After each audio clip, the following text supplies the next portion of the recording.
Malolele.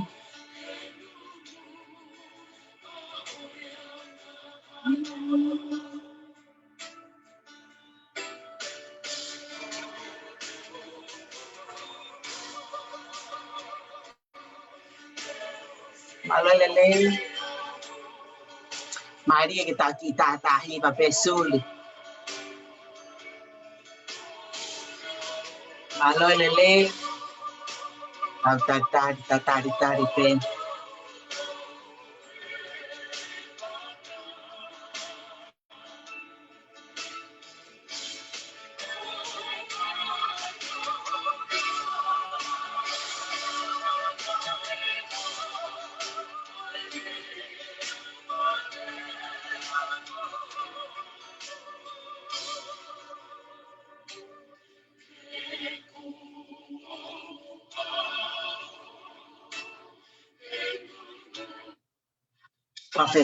Fafeta e aí fafeta e aí que o tua suli fafeta que o tua he ma we mo ui fafeta que o tua he ma fai nga mari ko ni fafeta que o tua ko hinga ko lava que tatale le hena suli ko hinga que fai potala noa falata ma pe fa potala noa que me lele ko hinga que hiki hake pe ko lava que tu fiai ha si afa hinga o kunau si faingata ia ianga he no fomuri pe moyanga e tau feinga e fonua koeni pa ko uhinga anga ia o taki polokalama e ahoni suri tumbe mo ke ngawe ake fainga maria ko ni ke u formal maluato ko le famore more pe mo ke tuku ke u mangawe ake ngai fatap ko to pe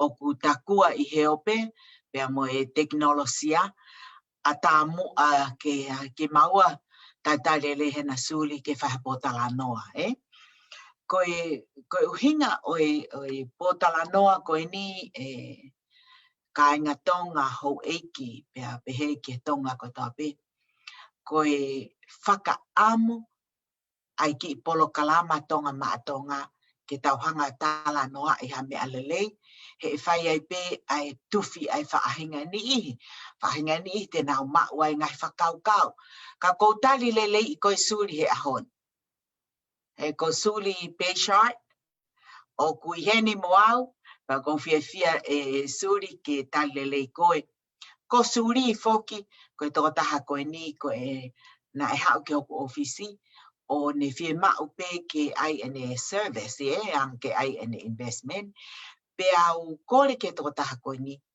ka ko ke ha wai ke wa ko i ko ke fai pe ho mea ka ko fra mo ke u tu ko nge mo aki tai mi ke suri ke ne hanga o fa fe lo aki mai o ska pa to ho ko te ta po ta la no suri malo le sinta fra fe mai ke ha ke ta po ta la no ke me ko ni ko ko suli be shot ko no fo ni Hawaii pana o fie apito he ku feta ola mo sinta ko nga ke ngata pe al ke hanga to kon mai ke now service ko me ka ke to ya ko me ai hanga me fo fika ak pe mo business ko no glo to ai ka ko yo ko fie ke ka nga i hen pe mo sinta malo apit sinta iyo ko sa ia fo ki he ko hinga po tala noa ko hinga ko tui o ku talaki he ope ai ngahi fonga ke pe atape ke to ta ko to ape ken hanga talaki ka ko ki polo kalama tonga ma tonga ko inga ke o mia hanga me alele i kai ke ngata ai foki ka ko taha ai pa anga ha me au kuni hanga o we si ai e tau mo ui whakalau maari tau mo ui whakawhaameri mo ui he siasi pe mo i whanua kau e pa anga ia i he mea o to tonu mahu inga ia e takotoa ko pehe e au o tau pehe pe o to tonu ia ke kau hake o maolunga hake atu i he anga o e tau whakakaukau. O i kai ke ngā tai suri ka koe mea na ukore ka koe ke hao ako. Koe uhinga e whakaamke ke hao ako, he koe uhinga, he kai ke ukei lava, i hana toko ni i koe, toko ni I hai, mohai. Ka koe kore ai whina moto a koe ni, hao ka hanga ako e koe. Pea koe mea koe na u kore ai, he na u lava pe ke u ilo koe whina moto a rere I koe. Koe whina moto a koe o ku ke mari pālangi. Pea hange o kou sio atu o ku ke anga lele. He? O pehe te ke hao whai ngā werere. Ka kou kore atu suri, koe hārewa he kou sio ka koe na ake iri fia lai. Pau wha sio ka suri o ku fu iri fia o pita suri o hange koe ia ku iri fia na a feo. O ku iri fia ka pau na ne whaha mea o ku hala. Pea koe mea koe na o kou whakaam ki ai suri ke e ku sio atu aku ia o tu ia I believe in you. Ka te ke sio koe ki ai. Ka koe uhinga pe koe hala whanonga na o fau ai, pa koe mea rewa ia ko na o kore ai ke hau. Pea haa rewa, koe mea rewa ko fia kai ke talaki. Lava suri hene sivi uruaki. Toi bene pui sivi e taha, aia koe sivi a ke tafa ake o investment ni. Koe ne lava koe a suri, pea o ku tāna ke atu rewa ai system ki ai, koe haa ene ngāue ke langa ene kautaha a suri. Ihe kautaha koe ni o ku makau lo ua iai. Aia koe system o ku organize ia. E kautaha koe ni, koe kautaha lahi taha ia. I hono tufaki pe ko hono tāpalani I o family I Amerikani. Kautaha lahi taha ai. Aia lewa kou whakaamu ke I talanoa mai suri na whai ko mea mai ki ai kāinga tonga, koe hā ho whakafuafua. I ho ki ka mata mai pā o lava ho siri. Malo sinta e whihui, koe time koe na walata ki he ofisi pa ke hanga ko o tokoni mai ke loto ke walata wa koe mea koe ni. Nei ke amana ke au te uwhiwhai mea koe ni. He na umo ua au he ngā ue pa moe whimo I kina halope mea ke kakana ulau ke whainga maali he osko e ku kau ki he mea he na ki put off it. Ko e kulai se ni kau whimo kina whake ngā ue pa ki mui ange ai ko ilo. Pa na osi ilo e polkalama ko polkalama whafo ofa mo maa hono whao. Kau pehe tuku mo e ku mo ua kau ta utuhi fo ako e ki mea koe ni ke ulava CV neonga kuiri fia mo ke ila po ha me hoko kana o fega malo hi pe mo faanga o teke au ko telefon mama pe suri ko ha CV ko ha ako pau blau ko ko lo pa pe si ko fe fini ko ne hanga teke au ka ko ila pe ko me alele na os fanongo pe por kalama pa ilo ke kau ki ai ka te ke ka time ki ha o check it out pa kono foi morning o ko you believe in me pa ha o fenga ke tono at kategori ko ngā ku ke hanga to ka mea pa ke hanga teke au ke wa ke tu unga ke o ku ke ai he ke ilo ko me outside pa ko whakamalo ai he na ulava le he CV pa ko ke to ke to ko ni mai ka pa ko me ani tonu ke fai he time a ho pa tu kwange au ke ulava au ke sinta mone to ko ni me he office ko ngā kwa office ke au pe ke e ke ngā he hui mo to ya ko ngā he me ala he pe te lava ki te CV ka to pe ngā he me ke te a ko fika wa me office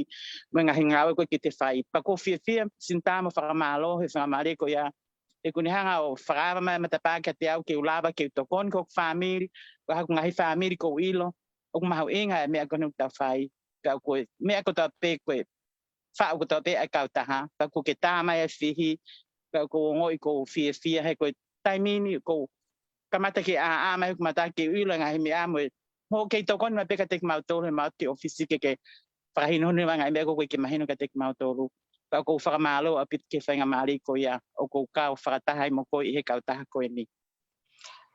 Malo a pita suri ko sa e fo ke ki talanoa, ko anga ko e hono vahe ki tautolu, Oku ko hai oku ne hanga o pure I pe ko hai oku ne hanga control mai oku ke vahe ko peseti vahe kakato pe oku ako I foki heni ayanga ko ai compensation pe oku fa am ke lave he ko tahaia ha mea o ko ke falala ka kai ki ai ka pau ko kita pe ko office fo ko pe ko au pe ko hanga pure I ke kiki lave mai mo ke hiki mahino ke mau. Malo pit sinta ko fifi apite fe ko ni he ku yai pe ko family ko fa ko at ke mai na akauni ke ai pe ko na fanki mea o kun hange ko te ke ko sig na uri fia na toria to ko ke na unto ko ha ke you have access ke ko ka ta ha pe ye pe ko me ko fifi ko loi ko time ko te o se ha te ki fo nga o ko te se hi fa ko ke hanga he ka ta ha ya to tonga ton mai pe kita ke te akauni he ko ke ha me ke ka wa sinta que te calma hata hai o lunga ya kita ko me ai ko business ya kita pa ko te pa pa le ko te loto que te o que me ko te ngawe la hi ko ma o pe te va la hi mi ka ta ha ai ko me ma ho nga na to alba sil que nga me ko ni he compensation ni pa pe si na nga we pa ko sfala la pa ka ta ha ka ko te sil ka ha ko ma ma loto sil que nga me ko ha ton pe que te ka ni me ka ta ko nga ma we ka ta ko ka me que to pico que a miro men que te abe te ka ta ka te ko mai te va he fa ta fa ki kai ha o hanga ton pe ka kita pa ko fa ka malo ai ke ka ta na organize fa ka fofa tang hang ko lau he ka ke te ma we mahino ka o le ke te hu mai ki loto o te va kiri pa te ilo nga hi fonga pa te hanga le appreciate pa te loto ko ke te fai ke te vai ko te ki fa na o ko te family ne o ki fa nga ta he tai min hu te ke na wa sia mahino kon ko ilo I ka kono foi mo ni te hanga o fai e awe nga we ka lava ke na sia mai ki ai pa te na to fio mai lava ke na wa ko na to me ai ta ko fa malo a pit sinta he ko va he ko to pe ha wa ton be me ka ta ko ke hu mai me ata ke ko la pe te langa ko la ka pa la ka pe te va he mo te al ki olunga va ma hu inga pit malo a pit te hui Ia malo pito suri o ko lau kau aki he time ko to pe o ku ke fie whakalaka mo o atu ai whainga experience ko o ko mau ka ko mea ko fie ai suri ku iai fo ke tahatonga I he tau ofisi ko o si mawahe atu ia ku break away ia me he tau ofisi he kuha kune o si hanga ia o lava ene CV lava o qualify ia ke a o hake ke te unga koine o ko ai pak mawahe atu ia asela pe mo Jason Detma kuna o whakawa hona ofisi ana ua I Alaska ko mea ko whakaamsuri ke mea I ho tau kāinga o kulahi au pito ai kakai o nau hau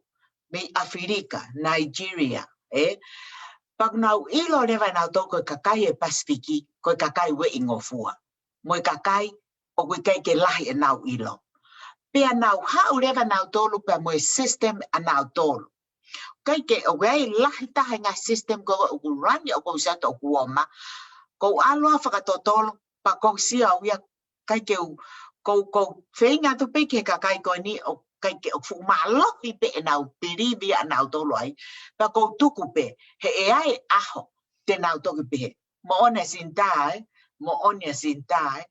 ko me ko whaka amu ko ke ilo he tonga ai visone ai ki fine motu a ko ni suri ko taki taha hao o ako o fai ene mea ka ko mea ko tokanga ki ai oku ikai ke tunu hake pe unga kula rewa. Oku pau ke te sacrifice ke te lava oha. O whainga ke te ako. Ke te hanga whai morere I o hange koe rere I koe na aku whai. Koe rere I koe na whai e sela mo Jason. Te ke pe he pe suri. Oku lahi au pita kautonga unau osi lava. E nau laiseni uruaki. Toi pe nau laiseni ua. Paka pau te nau tokanga o fie ako, taimisi I mei heni, koe whehu I koe o ko whai suri. Ha me o ku mirione ai kau Hispaniki, moi kau Filipino, moi kakai, o ku kai ke nau poto herea whakapalangi. Koe whehu I, ha me o ke lava he tonga. Ha me o ke lava he tonga. He koe taha ne paloparema o ko lava ke usio kia suri. O ku sa ia tonga ha me o vawe. Ke pehe ea ke pe ma umai paanga. Ka ke mahino ko tau kāinga, koe holo vave, ma vave, holo vave. Ba koe uhinga re vai suri o ko tui, o ku hoko o asi mai I he whiawhini ke whakaloto lahi I ho takainga ke nau ilo me au totonu ke nau alu ki ai. Pa koe ke o pehe ke o mo mai pe moto ke kau taha koe ni. Ka I. Ha kau taha pe ka ku pau ke pōtoi he whehu ia ai kau taha koe ia. He koe whainga ni ia o ku mau e nau tolo e mahino whakaeke nau tolo pa nau hangane nau tolo fia ilo mai suri ki lotoni. Kau teke nau hau nau tolo ia o nofo ke nau ilo ke hange koko ilo kano kata o kou mau. Pea koe uhinga re vai o kou fia ho uhe ni, koe uhinga, koe hafua ngahi lele ku ke ako he ni suri. He kou sa ia ke hoko e taki potala noa koe ni, ko ha mea ke si I ako mea he takainga. Na hoko e viso ni, ku iai ha kau milionea tonga. Ka bau o ku nau alhake pe kau muri o milionea he tau e ua, tau e tolu, tau e nima. Koe ia, koe nau fofo ki nau tolu ke he guideline ni koe pa aku nau coachable, pe aku nau fie follow, koe hae e mea e suri o ke pehe te ke tāna ki mai he ku, kou tui o kua fo I e tō ngā he ku, he e ku longolongo a. Ka koe mea ni koe ke mahi no suri, koe alue ni ke family ona. E ku hanga o ange ki he ngahi family tonga, I kai ngatai, o kou sio, he kei ke laba ai hingoa. Ki ngahi family tonga ko e nau account o kua over hake I $500,000. Na e pehe I hake pepe a lava rewa. I kai. Pau ke tau ilo ke lau e panga.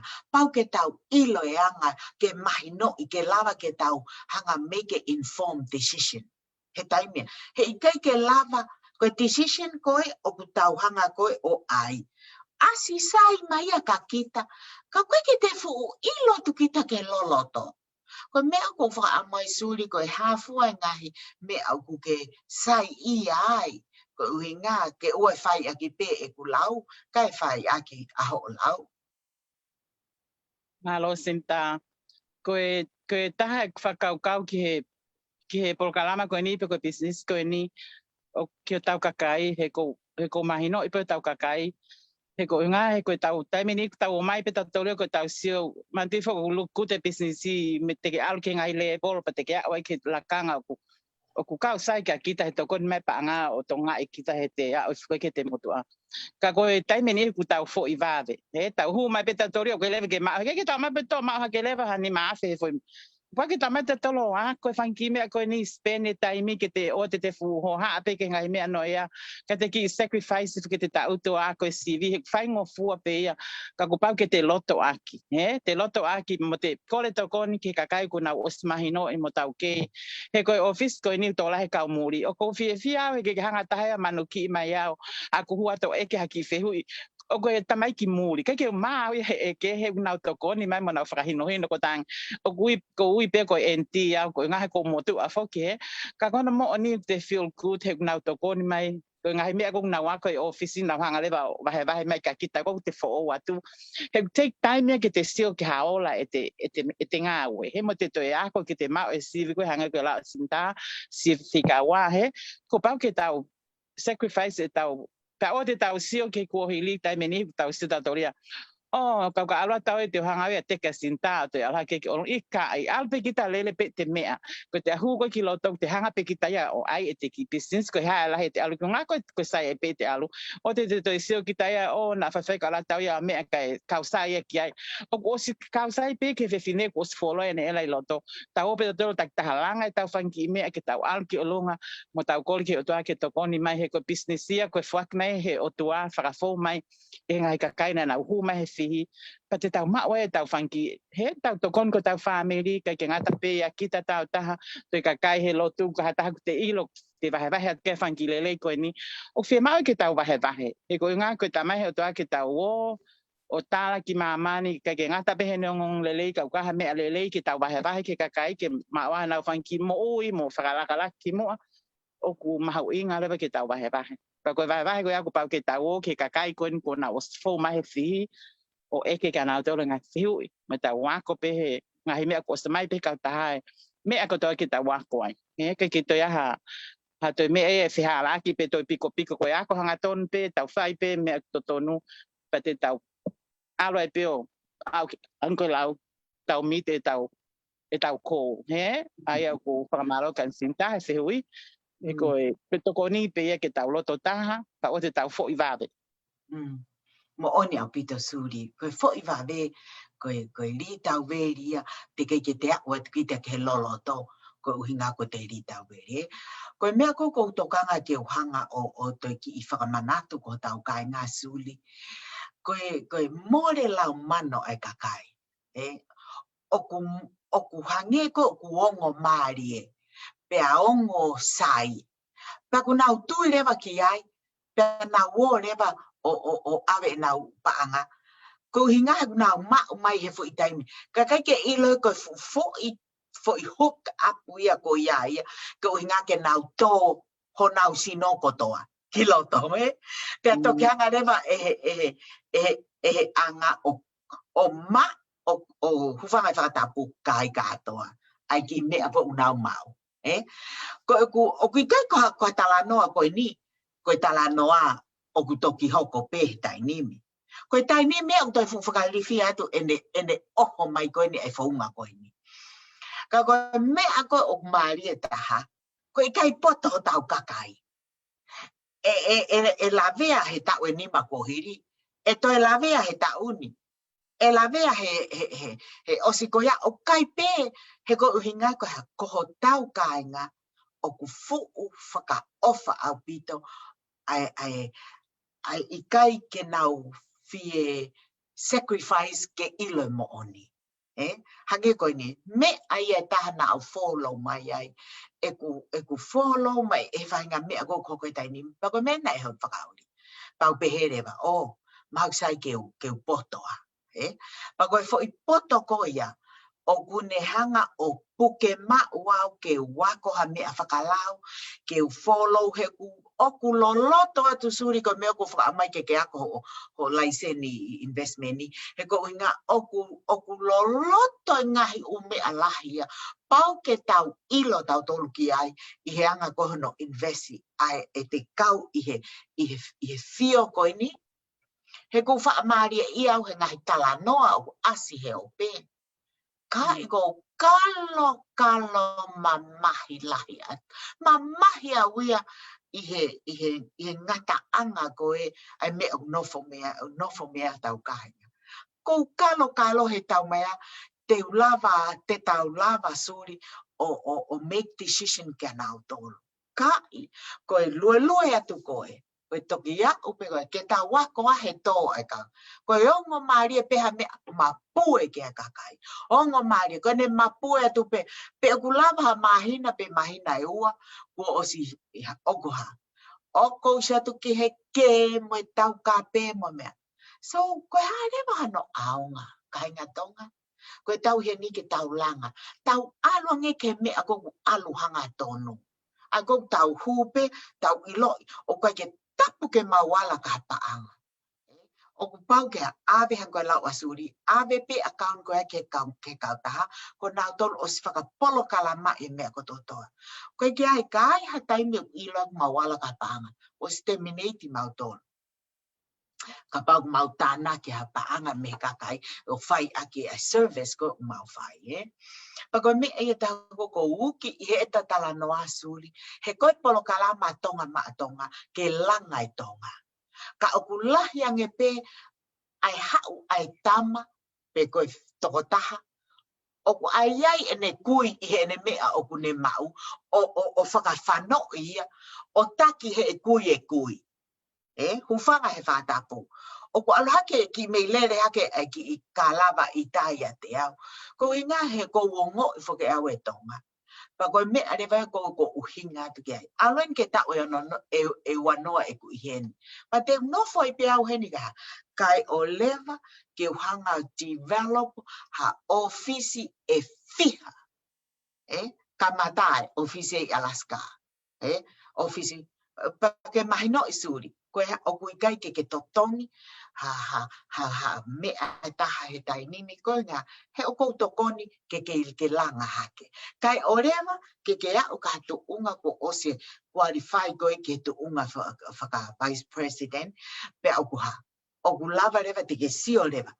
O kuke lava rewa oha. O ren peha o tesi.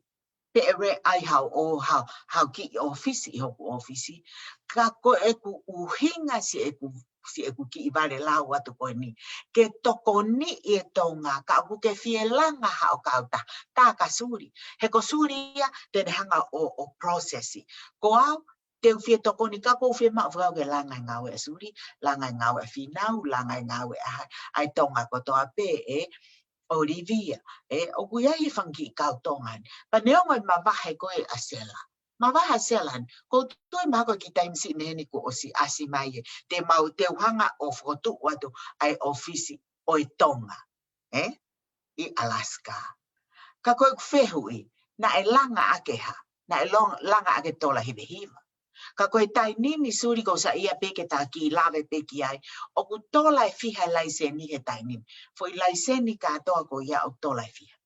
He tai nimi. Tola whahiva. Sio, holo ke kampani iyo. Holo ke kampani he tai nimi. Ko ia ko toa pe hu mai. Ko o hu mai ko ia ange kampani o ato fika. Ko fika ko ia ke he me fika suri. Ko fika ko ia ke he me o fika. Ka koe mea rewa a koe whai te uhanga whenga. O ku peheni rewa, hamea uhanga sinta o pushe ka kaike na wolava mea. Ko hona uhinga he uhanga he kampania to tongi mai pe seti. Mea ki nau tolu, me he kautaha. He ko uhanga oha. O develop hange koe koe McDonald's. Whakahawa McDonald's. Huko suri te upehepe koe fui outlet ia McDonald's eta. Ko e ku fiu whenga e ke invest e taimi. Mo e ange ko toko e rei o ko mau. Ange ka suri. Ke whei moa wa suri ke tu unga ko ia ika. Hanga kautaha to tongi mai ka te au. Pea ko e whehe ui suri. Ke pehe te usa ia ke alo toko ni i hataha. O sio ke he peia mo nofo whakawhewhe maari. Kai. Ko sio ko o poto i he whenga. Ko sa ia maupe ke tau to koni mo whakamanato ke te koe. He ko whia mau ke a ua kou tuunga. Tau sio ke is a win-win situation. Koe talanoa mahino whoko uta whai he koe tahanga tuuaki. Koe haha whaahinga mea suri o ke kaike ke sa iai. E ko o te tatu waki perere. Ka tatoi tu waki ange. Hai mea o ke pehe o kaike ke sa ia koe I he system. E ko sa ia peke ta tala rere. Tala mai koe. Haha koe. Man, kaike uiaha mea ia whewhe ko whakau ko whehi ai. Koe mea peo ko o ko mana whasi ai he time ko kaike tau follow ai pe ke tau mui ke ngai mea he time ni e kau kovia ke te business hange ko ni o ka pau ka te tahu to kon kai ka ke na follow up he to tongi na fanki me famahina pe ko he whala ki he account ni me pe o ku kai ke sa foi kong ko ya ko sa ma bia ke ton pe me ko to ko ngai ke wa asa me ko ki business he ko ngai ko I'm excited ko ngai ko ilo ko business ko fa me ko to pe organize time ko now alo ko ki vacation mahina ta fok ma ko kula ta e compita e ku client ni masi na lo to mama he o ya go depressed ta ko ke tala ma ko ya ko ngai me ko te ako me ya ko time ko te ha ko ngai mistake pe a client ko time ko te ako ai no fixe me ko ya he ko ala ke officio e ke ha me fai ko lau he computer pa ko it's a challenge ke hanga wa ko he ko ngana ke ka fa pe ko foi to me ape o so tu kia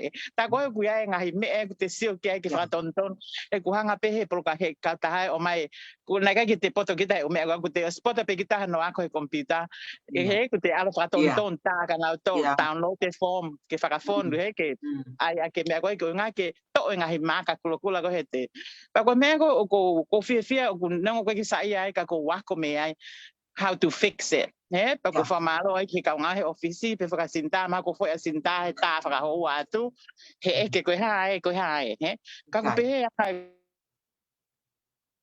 sai apito suri ko me pen ko tala ka suri o ko 24/7.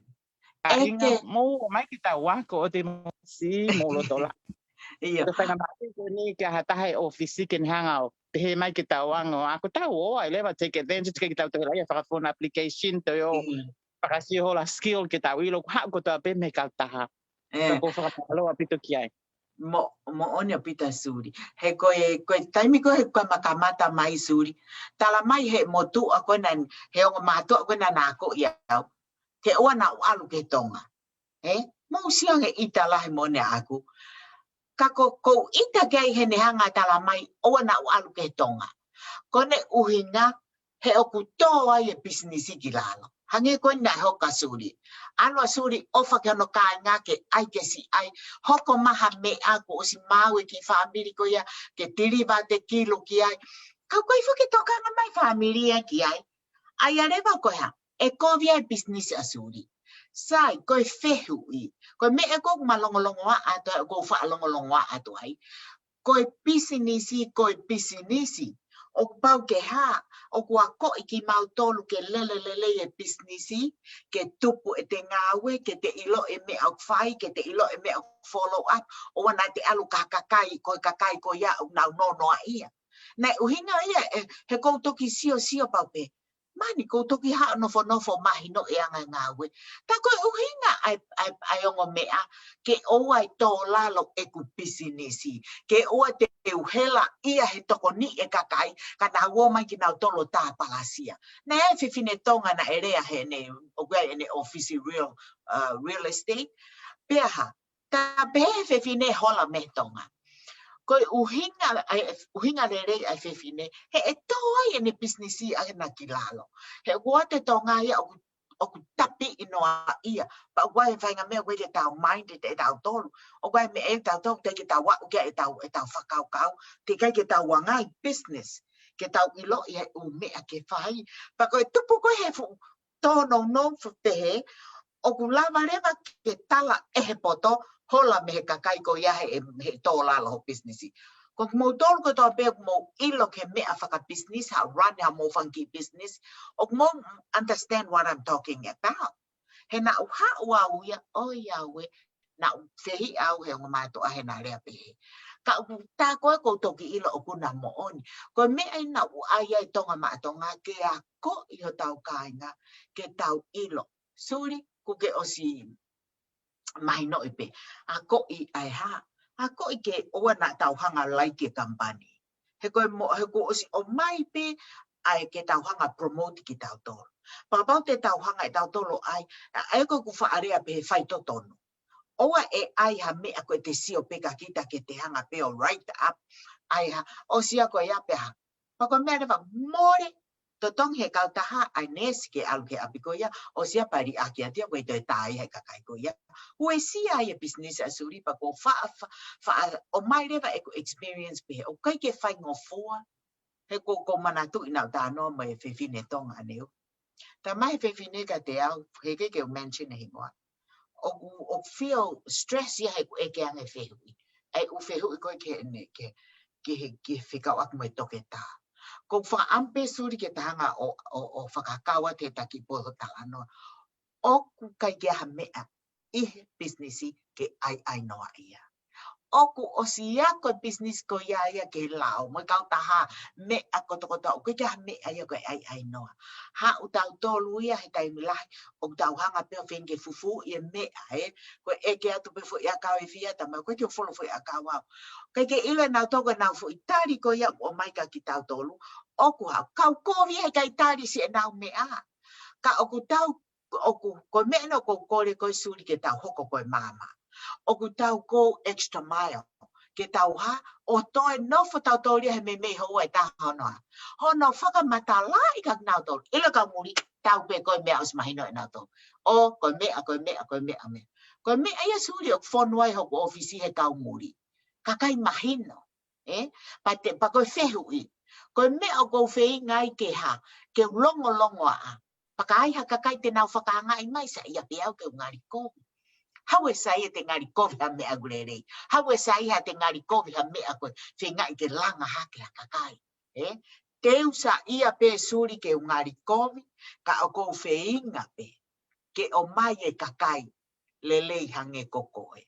Pako me e koe lotolahi, ai ho o sivi kona o kuhui si whakao si, wheinga i ke lava, aho apo uri he ako, koe uhinga ke ha, he koe uhinga ko ia, ke moa uha ke ki tuunga koe iai, whaka vice president, o ku te break away le ka fo isuri o kure o, whei mo ke alo vice president ako sela, fo iga sela e ku tuki mono nofo ma upeke ne ilo mea ke whai, kai ha, ko break away a sela o mawahe matea. Koe uhinga ia koe ha, he ku alu lewa sela koe ia, to tongi he kautaha ka te au, i he hako, moe hako, moe hako, moe hako. Ka alua sela alua o milionea, ka alua sela, e to tongi mai he kampani e peseti e fiha, ki he hako moe hako. Sio ke mea koe sai lang kakai, koe uhinga ia koe o ko uhinga tu, kumi haka kai lele, kumi haka kai te nau mao e mahino, kumi haka kai o koe ke ai mea noa ia, kumi haka kai o nau fie ako, kumi haka kai e, ai o kou tala noa pe he suri, te e ki ai ke usio haka utaha whaka otua. He okuha, nau whaka mua ai otua, ua ki ai whamiri, tolu ki ai businessi. Waulewa te hanga o tuku ki lalo e ngahi mea ko ia. Peke ke lava e ko ia business ko ni suri. Pako uhinga re vai o ko uhinga to hai kata ki lahi. Whinga toi peho fo isi ve taha. Ku ke a uhake mawahi re mate au. Aho ulua ki ke o koe ngawe ko toko toa pe o whai o ke wahi pese te au hanga tonu me ka taha. Ke sio? Te whanonga te lau ngahe na walo ngawe ka mea. Wahi mai peki, tō lai whia. Control le vai a whoke e taha koe ia.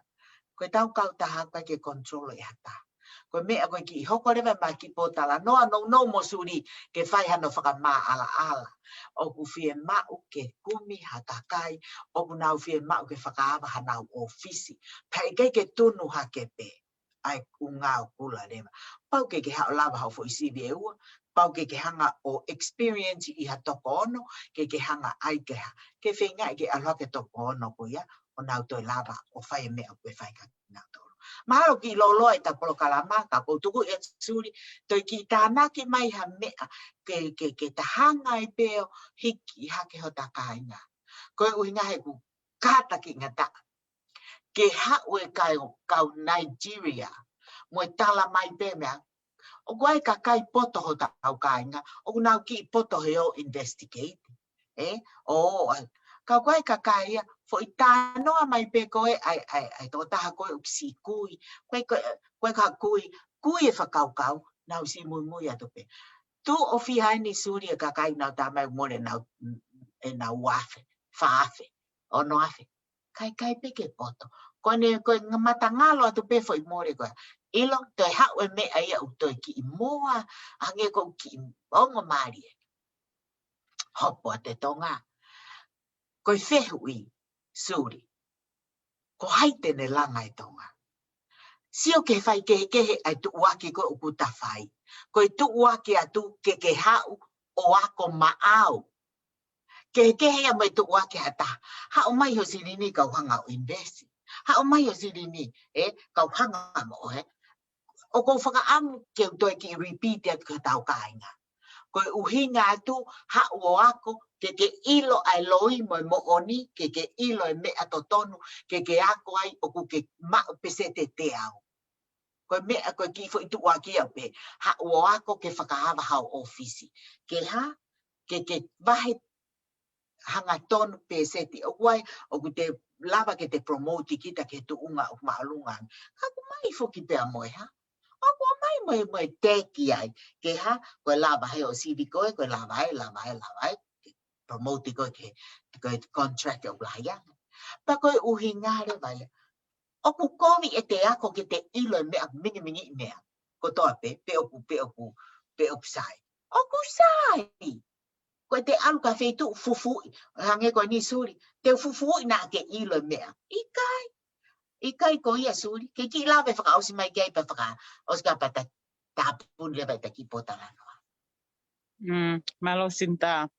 Ok mo ni ho lau hange ko ta mai fo ke ni ko ta fenga ko ta kakai ki ta langa ha ke ki na to hange pe ko me ko ni fa ka ko no ta no ke ai ka ko me ak ma inga ke ka inga tonga ke tau loto aki ka pau tau fe ilo ha me aku kehe o te tau toi mui kui holo pehe ngahi li paanga ka pe paanga alu kai he ka kai olonga ka te ela pe kita ilalo foi paanga e goia ko faka ama he tamini ka la ta ko let ke kai goia mo mai mo ke tau ki ofisi ke si faka hua to lai goia faka hua tu ku ia pe tu pu ia ko nga he ku goia pro kala mai ka ta to koni ke tau ko ave ma holo ngai sirini ka kono foi mo oni o ku o to ton ke tau te whakau le leang mo tau ilo mea ko vipa tau ma vahe me ai tau o mai he koe polokala mai koe ni o ku pāu mo mau koe kia ha me e koe toi hu holo pe aku mo ni lau asinta koe mau whaka ama pe ke mo ilo e ngahi ilo kono ku mau ilo neongo pia koe mea whakapaanga me mea peheka koe mea ku mau inge tau mo ui he koe ngahi ku ton ke tau whakapoto e tau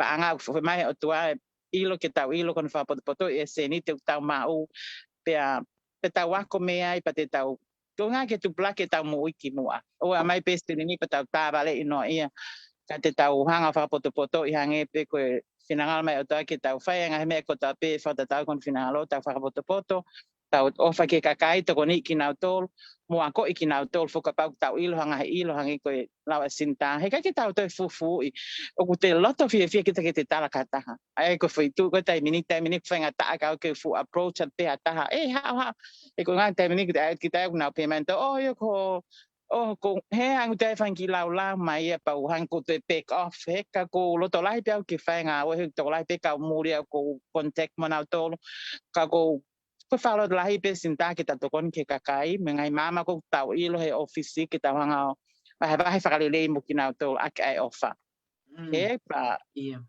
ofa pe ke hata im ke na kakai ko na fi muy mai ke me ko ndo ku business ko ne he tau fai ke na ka mai ko ya ko pe me ka sai ka tek na to mo na ngai family okay ko ki tari pe malo malo apita suri si to koni ke faka lot la hayo tau kainga ka ko kainga finga nga ka ai ku nga ko tau ko ilo ko o tau o mau ko fatata pe ka te au na o ha o kamata o he fufulu loki kai sai ako mo ha kana aku finga ke kaluse fai e mo ui ko nga ko sio loa pa na o fitau laki sivi masi i te tok pehe ke nei ton ke te alo ako e ka ko pehe ni lahi au pite kakai o kuna poto he ako poto rea te na mai na tolia kai pulu i ni pa te na ua ke na tol o laka ia te au pa o ko sai iai ko hana uhinga he ko e nau ngā ue pe anau tolu ko o kai ke tau ita ka taha o hange ko ni ka alwa sela o langa ene ofisi pa alaka sela o laka ia te au ko ki totone ke ita ai he ko uhinga o siai e te fo ifika ko kita pe u te ngawe u te sio ke ripoti mo me ako toa pe 24/7 ange ko suri o ko ku me ape fai ko hanga finga ke mo loto lahi o finga ke osie ai ngahi requirement he be ko ai lavai ka wai fai nga me tala no he i kai ke fai me na pe mai ko au ko pe ko na ko lavai ko pe te ke hanga promote ko ka ko me fai ko fa manato mo fa loto lahi ki ta ko to pe ko me ene ta oku i kai ke tau whaasa ia tau tōlu ia ha mea oku toio a koi. Hangeu tau pe tau tōria o mea whakapiko mea. Kaka pau te tau mahi noi ai result. Pe koe mea koe au ki ai. Hange koe kua una kai ke fulok mana tu. Keu pe. Nei tō fia mahalo o kou tipe iti tu o fia mano au ia teu kiwa. Ko hinga wai taimen i ko fitau la ke mo ngai fainga ta alahi ka ko siope teu take pe teu take ako ya mai ke tainimi o ko ha o ko lava leva sio ke ka ta ki lahi na fai Pako mea pe ia o kou kore atu ki he tonga ko toa pe ko ni lava NCV. Ki kātaki ke osi ka pau te ke osi o wake mawahe whakaava ho office. Pako e te whakaava ko ia. O ku te hanga deprecate ai ke ai e kau key people ke langa e nau tolu e nau mea. O ku allow leva kita ke te walk away. Hange pe suri ku ke osi mahino i pe o ku neongo pe pe mea kau ko mea pe whai ko tokoni i holo kau kai keu toi whai hanga awe laha e. Ka ko whakaampe ko hano uhinga. Ko uhinga he ko osi hanga o ako e kakai ke nau ngā awe ki nau tolu maa nau tolu pa nau bahe pe se te au. Peha, toi vahe e kau tahau lau mano. He mahina. Ai ko uhinga ko ka pehe ko fieha kai. O ko fu fieinga au pito ke whaka ehi me he asi ko ni o pehe ko ha fieha. He ko ha ke ke fe ma au ke asi pehe. Ka ko fe ma ke tutu ya tu ke mo ilo. Ai me asai ko ka taki. Ai me asai ko falala o tua. Ko me asai ai kuna. Ko me asai ai vahe. Ai me totono. Ko me asai e te hoko ko taki. Ya me asai ko taki re. O ke he me au te rea aki, ke he me au te whai. Ko uhinga anga ia suri, o ko whakalatola hei pe koe ka taki i he ki taimino no, ui atu ke hu mai, o fia au pito pa ko ilo uhanga ho mario, o sapoti koe muri. Mahino fo ke palangi, pa uhanga he palangi sapoti lei koe, ka koe ta whenga fo pe, koe ta imilahi, o ku fu manako ange ho tau kainga ke tau sio pe ka me a mari e tainsi ki mari ke pe kata o sipe ko ya mari ka ikai ke tau sio ka me a o ku tolonga ke piki ke ai ho tau waka tau mari e pa kai ke fa sa e ka kai he sio ke fanki tala no pe ni he pe ko sio mai pe fie poto ki me avare kua ko na ma i se pla o wa nge ai e foi mea. Ko kore atu kai ngā tonga e anga whakawhiwhi ke tau laka whakalaka langa hake ki o lunga ke ha tau whiako aki. Nē u ki foi video ki mu atu pe. We need to have a positive mindset. Koe sio pe ke mea mawelele. Sio pe ke mea mawelele. He alu pe tai mea. Ko uhinga toko lahi ange kau muri a heni ko nau osia o hake nau toke tu unga ko uiai. Malo mo ki tonga koe ko uhinga ka ko kunis ma ko nei rifia pe ia o he whakapopulai ma te tau whare i ko lea pe ka koe suri ka taki lahi pe wheinga whimo ICV ako whimo lava ICV koe aka ke mawaha ya. Okay. O te aha mea i tokanga ki ai suri ka te whaka osia taki pōtala noa whaihe a koe pa malo atu pe ko lava mai. Ka ko te aha mea te tokanga ki ai suri?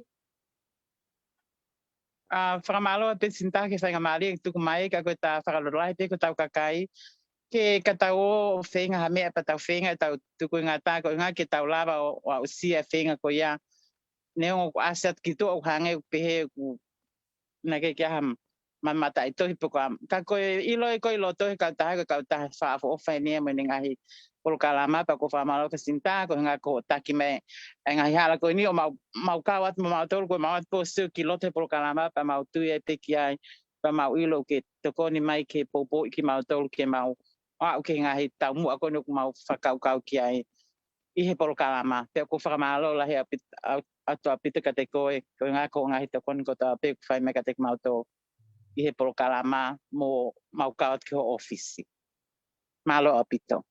Malo apita suri. Iyo koe whakaamu ia i visone ki whinu matua mau ralo koe ni. Ka taki pe suri, tu yaki pe, kore ke otua ke tokoni mai.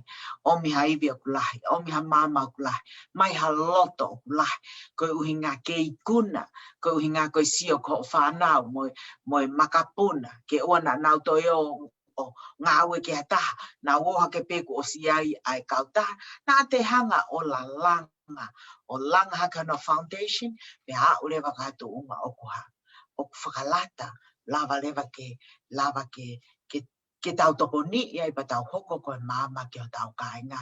Whamore pe na aku whewhe ai ki i pōtala noa ko whaipa mai toko ua koe ni, whiawhia pe mo ui, ke aha tonga, neongo ko tokoni tokolahi ka muri o ko ofisi ka ko whaka amo pe ke o malawe pe ai tonga ke oange ai experience o ko uma ai tonga ange ko lawe asuri tola whahiwa ka ke humai ke langa ake langa mata ai ke langa pe ko system i tola e wanima musia te ke o tola te au ke whakaava e te kauta ke kamata ke te ako pe pea te wahe ai te o au ke hataine o kuha o ku te walk away me kautaha kai ke wahe ai pe kita aia ko ki whakaamu kai ngā tonga tau sio lo tu wai tau sio no ko ia pehe ai ki potala no ai a koe ko ki me a bene o kulawa pa whamoromore bena au ku